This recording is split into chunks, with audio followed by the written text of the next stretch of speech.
Back again, Ockey Budz. You know what time it is.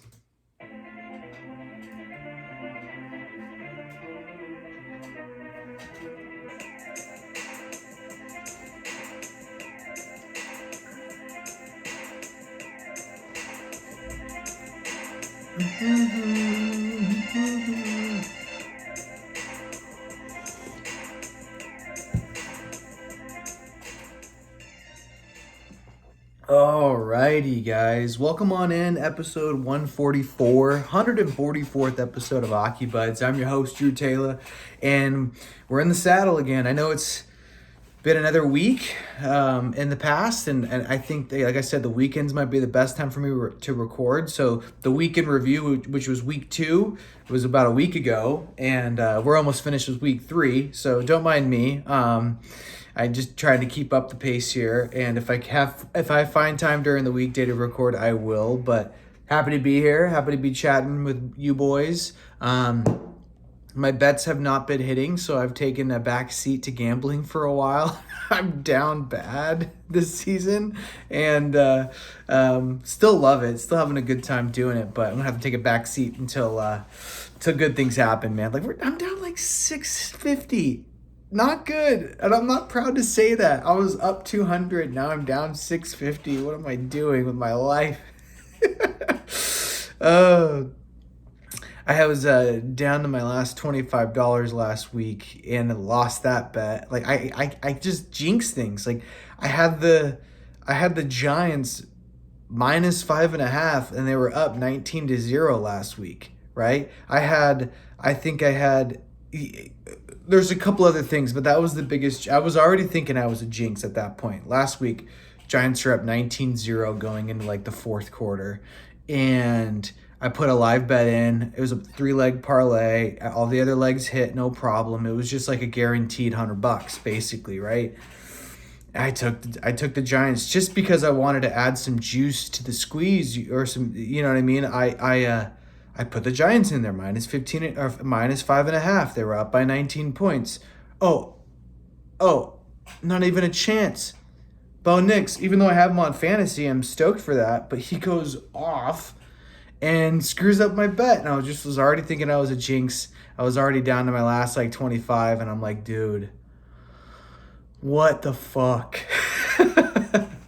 Hockey, things are too early to really understand which teams are which. The overs have not been hitting, and then all of a sudden 2 days ago, like every game hit the over for the most part. Like there was games that had over 11 goals in them, a couple didn't hit, but like I think the goals are going to start coming as the season progresses, as guys get used to playing it on their new lines. Their legs get underneath them. They're out of training camp. They're out of preseason. The season's full swing. I think we're going to start seeing more goals. So maybe I'll step back in the gambling ring. But I just wanted to start off the episode by saying I am getting beaten up. So I texted JC. I was like, next time I start gambling, I'm just following your lead. So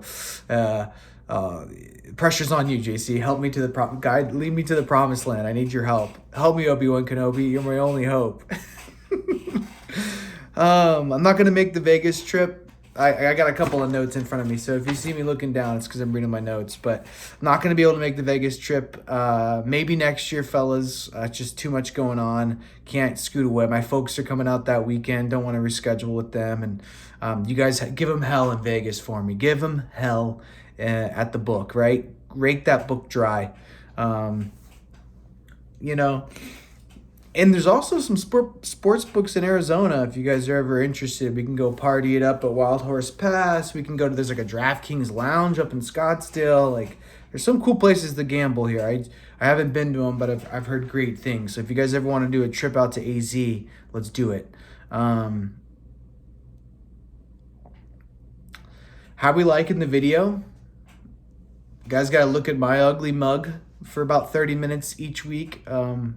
I didn't hear any bad feedback. I think Ryan was giving me some shit last week about it, but if we're liking it, I'm going to keep it. So give me a thumbs up. Let me know what you guys think of the video. It's honestly easier to do than doing all the SoundCloud stuff. So just kind of put it to iMovie and upload it into fucking the ethos of YouTube. So if we're liking it, I'm keeping it. If it's lame, I'll pull it down and do SoundCloud, whatever. Or who gives a shit? I don't think you guys even really care. My playoff predictions are already looking shaky, already looking like shit. So it shows you how much I know. Why do you guys listen to me? I don't know. I'm a fucking moron. But we'll dive into the week 2 in review. Not much happened to me this week other than some shitty gambling bets, rinse and repeat. The last thing is Monica and I have our 20-week scan on Tuesday, so it's obviously a pretty big OB appointment for us. We're excited. We've reached the halfway point of pregnancy. We got a little dude coming in March 12th right now is the due date. So we're just moving and grooving, watching some scary movies as Halloween rapidly approaches. And I think it was 2 years ago on Halloween when I recorded with Sean Avery. So Halloween's got a near and dear spot in my heart when it comes to this podcast, because that's when I got old Avery on the pod. Still can't believe you came on this dumb rinky-dink podcast. Anyways, I got a funny face of the week, and this guy is on Team Russia. So why don't you head over to Russia and take a look at this guy. This guy is having a slow start to the year, and it's probably because he's drunk as a skunk, and he looks like a drunk in his picture. We have Evan Bouchard, the head defenseman for the Edmonton Oilers on Team Russia. That's Team ET. This guy just woke up for this photo, right? He's got a little bird's nest on the top of his head, and he started to score recently, but at the time I noticed this was like last week, he had no points so far. So now he's got a goal and 2 assists, so he's starting to wake up. But I was like, 0 goals, 0 assists through 6 games. Evan Bouchard with a photo like this. Like, somebody should do like a wellness check on this guy. Like, he just looks like he took his helmet off, or he's got bedhead, complete bedhead. He looks like he's pulling all night benders as he tries to lead Edmonton Oilers to another deep playoff run. So yeah, funny face, Evan Bouchard on Team Evan Taylor. The guy looking like a fucking wreck. All right, week 2 in review. We're going to go backspace, get back to matchup number 2. Massive win for me over Dave Krall. It was a battle through and through. Dude, Nick Schmaltz having the season of his life so far, leading the league in points right now. Nick Schmaltz led Dollar Skrill last week in his points, but, Krall had some interesting waiver wire moves this past week. He drops Horvat. Horvat goes off and gets a hat trick, and then he picked up Hofer with that pickup, and Hofer gets -4 points. So it was a pretty big swing when it comes to missing a hat trick, which might have ended up on his bench anyways. I don't know, but to pick up somebody who gets -4 after you drop somebody to get a hat trick, that's a stab in the heart. What a fucking asshole. I'm looking at my boy, Sammy Reinhart here with a slow start to the year. Mark Stone goes off. He has 30 points on my bench and then immediately gets hurt, and they put him right back on long-term injured reserve, which is a big scare for me. I was worried about drafting Mark Stone, even though it was late. I was like, this guy always gets hurt. Sure as shit. Starts off super hot, almost leading the league in points, and they put him on the long-term IR. So it says right now he's coming back mid-November. Hopefully that's true, because I could really use him right now, but I'm just looking at Dave Krall's team. Not enough points coming from his goaltending. He had a good amount of scoring. Like I said, Nick Schmaltz holding it down, Cale Makar, Wyatt Johnson. Everybody else needed to pick up the pace a little bit. I mean, Kirill Kaprizov played 4 games and he only got 15 points. So tough look for Dave. Me, on the other hand, had an amazing goalie week. 11 games started, 7 wins. I had 68 points coming from my goaltending. Huge reason why I got the W here. And then obviously Utah had a big week because Nick Schmaltz led Krall's team, and then Clayton Keller led mine. So big win for me, all because of my goalies. And now my goalies look like shit with Wedgwood falling apart, Scott Wedgwood. Sam Montembeau not doing shit. So we'll see how good my goalies last long term, but big win for me. Moving on to Nyes to a gunfight. Team Nyes destroys the Curse Breakers. really shoving it up my hoop after giving him no love the first episode of this season. Honestly, Curse Breakers never stood a chance. Nice to a gunfight, jumps out to an early start, and then just pounds it home the rest of the week pretty much. So tough start for Dylan Habing. He's looking to bounce back right now, currently this week, but good goalie week for 40. Before we dive into 40's goalies, we'll look at the losing team first. Yep, just 21 points coming from the goaltending, 105 points coming from the Curse Breakers. McDavid only had 12 points, played him 4 games, so that's not great. Only big win for him is Seth Jarvis is off to a hot start, so great job, Seth Jarvis. Curse Breakers looking to break the curse, looking to get their first win of the season after getting beaten up the second week. So on to the next team, 47 points coming from Knives to a Gunfight's goaltending. That's awesome. John Gibson filling in, doing that part-time role in Detroit. No wins from Bobrovsky. Florida's going to pick it up, so I'm not too worried about that. But 47 points coming from his goaltending. 6 wins from 8 games started. Great start there. And then almost 200 points coming from his scoring. So holy fucking firing squad. Matthew Nyes, there you go, leading the team with 33 points, followed by his line mate, Austin Matthews, 30 points, followed by their previous line mate, Mitch Marner, 27 points. So heavy week for the Toronto boys and the Vegas Golden Knights boy. But it's funny looking at this team because I still look at them as their own line pairing, right? All 3 of these guys are studs. Matthew Nyes, this is a fun story. So Matthew Nyes was on Chicklets a couple weeks ago, and I was hiking Camelback while listening, and I skate Monday, Wednesdays, and sometimes Fridays in the morning at a rink called Arcadia Ice. And during Chicklets, they talked about Arcadia Ice because Matthew Nyes grew up skating here. And he talks about how he had some weird skating coach that taught Austin Matthews how to skate. And they did a lot of like figure skating and weird drills to become good skaters, and didn't even worry about like stick handling, puck handling, firing pucks on net starting out because skating's so important. But it was just, I almost fell off the fucking mountain listening, and I'm like, holy shit, they're talking about the rink I play at, which is like a super shithole. This is how big of a shithole it is. Currently, it's closed down for another 2 weeks. It's been closed for about a month. I've been skating at a different rink in the mornings, but it's closed because a microburst, I think you guys might have heard about this, but a microburst hit Phoenix a few weeks ago, and it ripped off the roof of this hockey rink like a sardine can, peeled it off. And they have the Pee Wee League there, the Titans. And they were skating, they were playing a game, and I guess parents were there, and they said when it happened, it hit, and everybody heard it, and then all of a sudden the roof starts to peel up, and lights, nobody got injured luckily, but lights fell from the roof onto the ice, onto the outside of the rink, like could have killed somebody, especially like a little 10-year-old. But when it happened, an electrical current went through the building, through the roof, because it ripped up the electrical.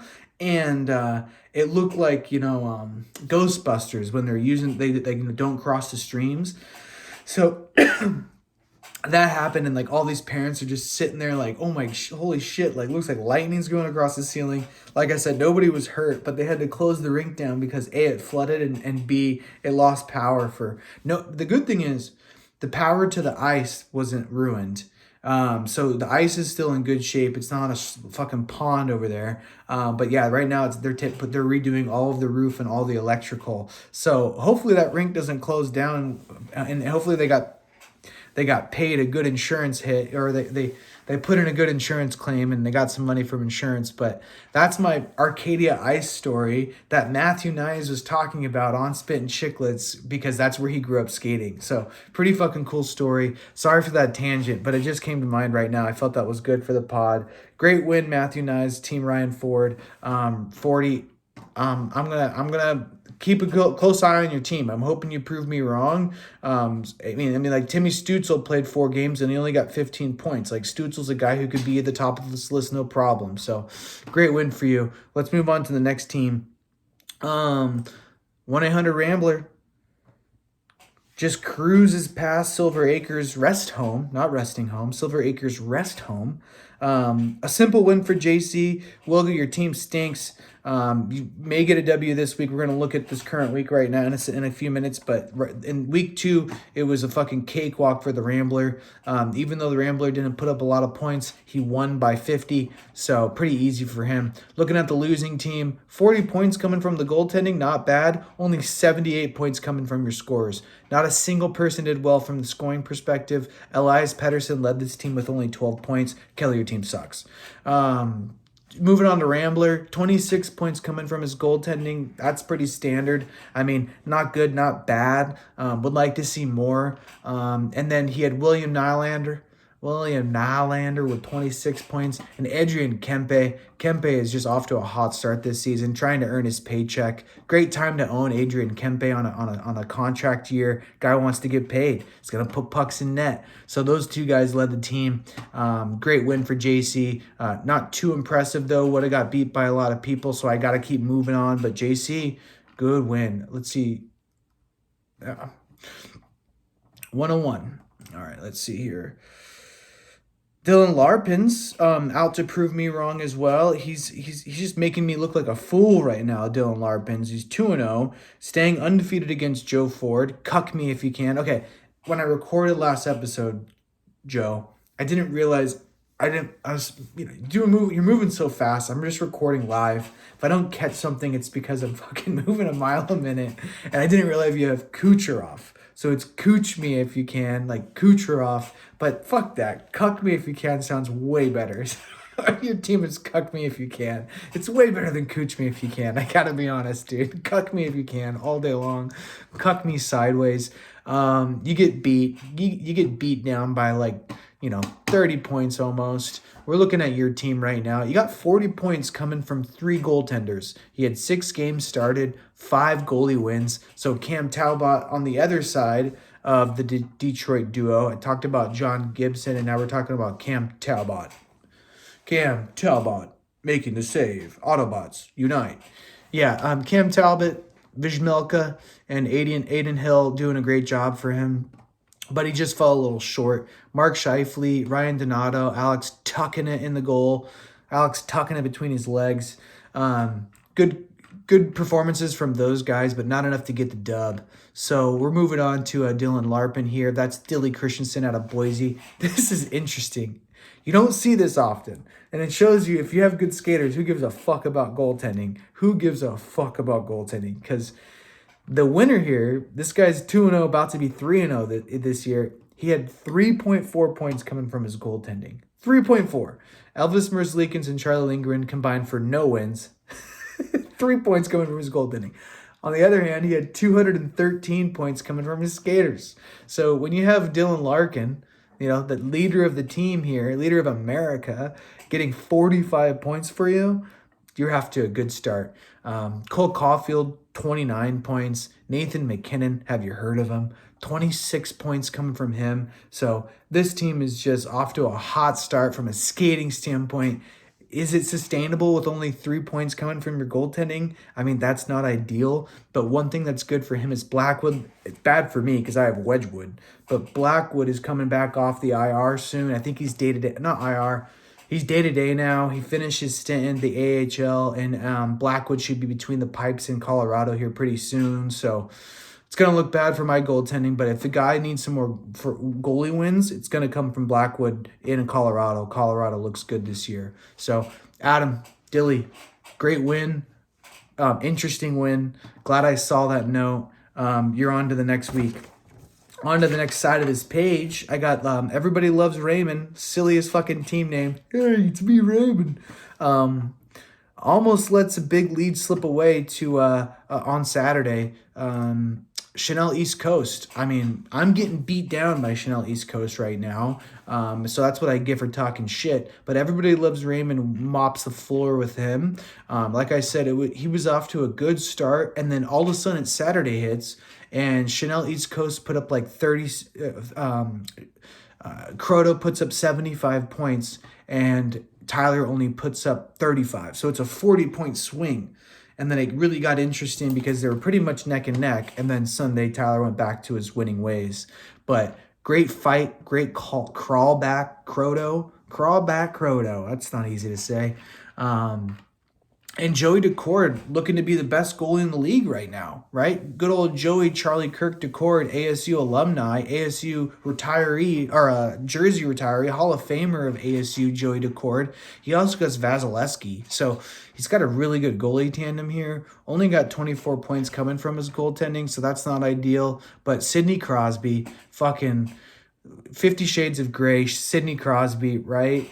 Rogaine, Sidney Crosby, Ben Gay, Sidney Crosby, right? Ace Bandage, patch them together. All he does is win, win, win no matter what. Sid the Kid Crosby, 26 points leading this team, but they still get the L. So good fight, proving that you're worth a damn, Croto. Like I said, I do believe this is the best team you've put together so far in this league, and we'll see how you progress. But once you get Brady Tkachuk back, you're going to be moving and grooving. So tough loss, but you put up a good performance, almost 200 points. Everybody loves Raymond, though. Everybody loves him. So he's going to get the win. He's only going to get 18 points coming from his goalies, but Jack Eichel leads the charge and David Pasternak's right behind him. Quentin Byfield with 20 points. Now, Connor Bedard's gotten a little quiet lately, but he also had 20 points. But Jack Eichel, back to the top, 36 points coming from Jack Eichel. A lot of that coming on the power play. I mean, Jack is the man. Look at all these Americans just leading the charge. We had Dylan Larpin, right? And then fucking Jack Eichel. This is fantastic. Fantastic. So great job. Everybody loves Raymond. He's 2-0 currently.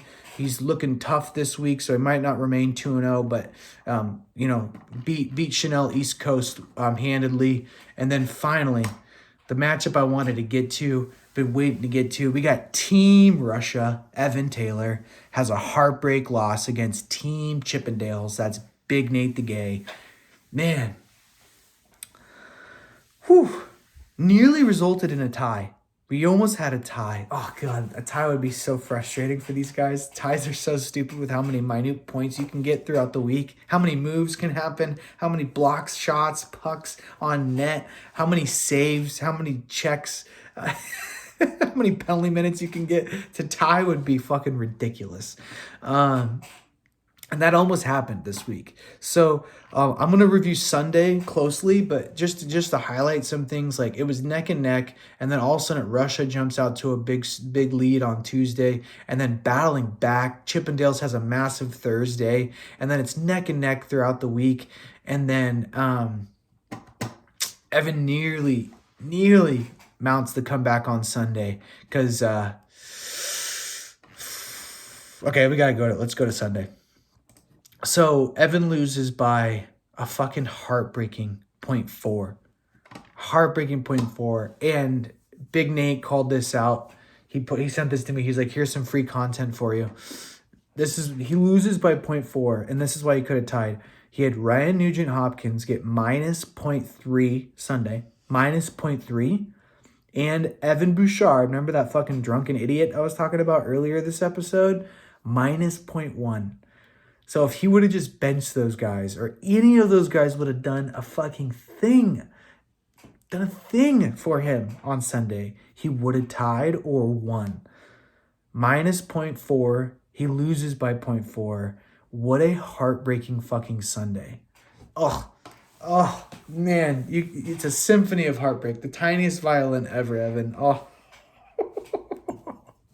Go look at it, guys. I can't make this shit up. Thanks, Big Nate, for that. I would have overlooked it, but what a sad loss for Evan. We'll just pause right. A moment of silence for Evan's failed comeback. Looking at their team totals, Team Russia, 21 points from their goaltending. Not bad. Jake Ottinger, USA, leads the charge there. Tom Wilson, he's going to be a wrecking ball on Team Canada. 30 points from him. Fiala had 18. Other than that, not much else to shout out there. Chippendales, big win for him. 40 points coming from his goaltending.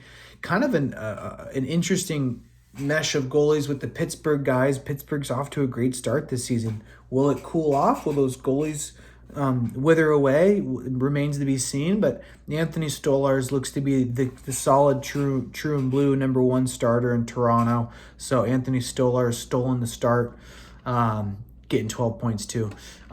Good amount of scoring coming from his guys. Rantanen leads the charge. Sebastian Aho right behind him. Shane Gostisbehere. Gosh, just spare me a break here. Guy keeps putting the puck in the back of the net or putting it tape to tape so other people can put it in the net. Shane Gosh, just spare me a heartbreak here. Fucking getting 18, 19 points. And then Val Nichushkin sniffing that coke, getting 17 points for him too. Big win, Chippendales. Fucking great week, everybody. Let's get into the awards. Let's keep this puppy moving. I got your Trojan Condom Top Performer of the Week, Jack Eichel. Team Everybody Loves Raymond. He had 36 points on the week. Great job, Jack Eichel. Shout out Tyler Parsons, 2-0 so far. Your Tampax little bitch, going right back to it. Evan Bouchard and Evan's goalies, an Evan Sunday performance. Evan Bouchard, Evan Taylor, Evan's goalies.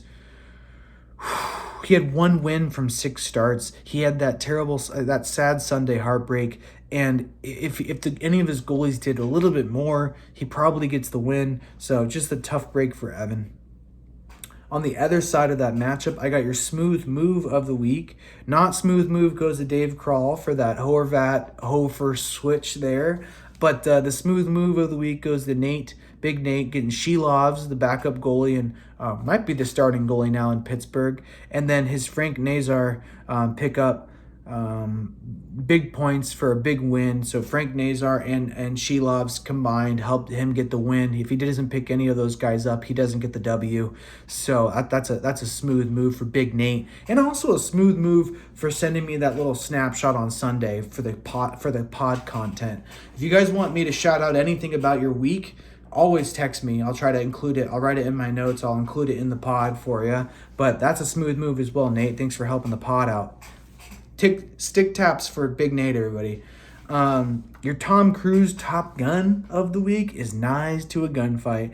He's just pissed right off. And he doesn't appreciate the team name love, doesn't appreciate the team love, doesn't appreciate no shout out in the playoffs, so he shoves it right up my hoop with 244 points. What a great win for Ryan Ford. Round of applause for Ryan Ford.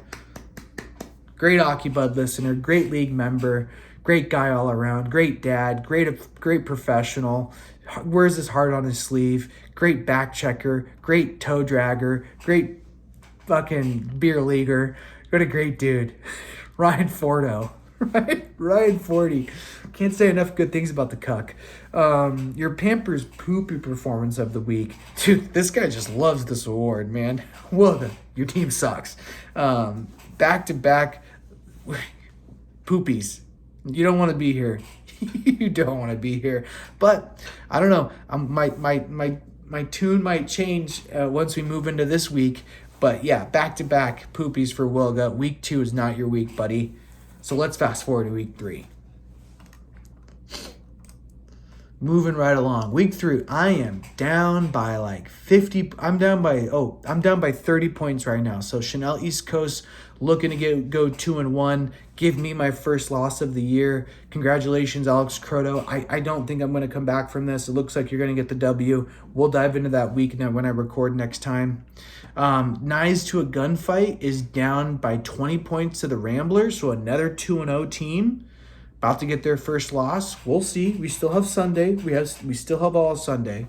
So, but Knives to a Gunfight down by 20. The Rambler looks to go 2-1. Might be a lot of 2-1 teams after this week.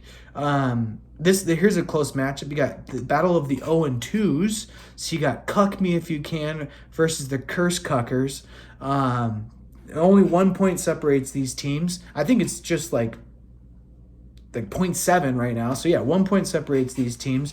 Connor McDavid is playing today, so we'll see what happens there. But so far, Cuck Me If You Can is looking to get his first win and keep behaving winless. But right now, it's anybody's game, and I'd be a little scared if McDavid's taking the ice today.